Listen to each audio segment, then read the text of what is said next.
Iginigiit ng Malacanang na walang isusukong bahagi ng teritoryo ng Pilipinas sa mga dayuhan. Ito'y matapos ang pahayag ni Senator Rodante Marcoleta na ipaubaya na ang Kalayaan Group of Islands dahil hindi naman umano ito bahagi ng exclusive economic zone ng bansa. Hinamon naman ni Coast Guard Commodore J. Tariela si Marcoleta na sumama sa flight sa Kalayaan Islands para malinawan sa issue.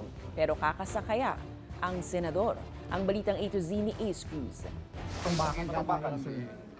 Para sa isang friendly debate. Bago pa yung pagpunta doon.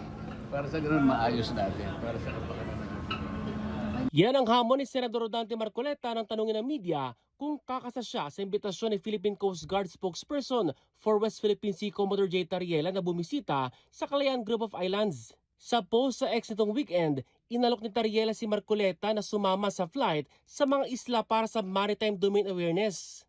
Kasunod yan ang pahayag ni Marcoleta sa Commission on Appointments hearing sa Senado na isuko na ang Kalayaan Group of Islands.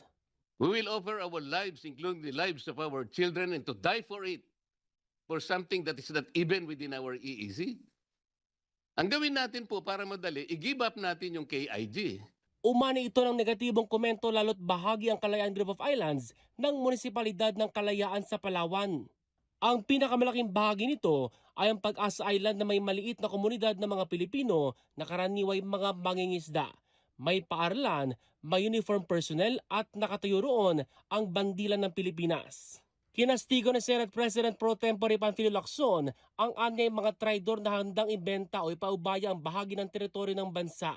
Ayon naman kay Senate Majority Leader Senator Mig Zubiri, hindi papayag ang bansa na isuko ang Kalayaan Group of Islands na legal na bahagi ng teritoryo ng Pilipinas, sang-ayon sa international law at 2016 arbitral ruling.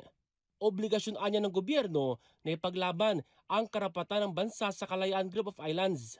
Muli namang iginiit ng Malacanang ang posisyon ng Pangulo. Wala pong anumang bahagi ng teritoryo natin o anumang interes ang iso-surrender sa anumang foreign power. Pero dapat din po tayo maging tugma sa ating ipinapahayag. May kasabihan nga tayo, ang magtanim ng hangin, bagyo ang aanihin. Una nang dumepensa si Marcoleta sa mga kritiko at iginit na na-misquote lamang siya. Para sa Balitang A to Z, Ace Cruz.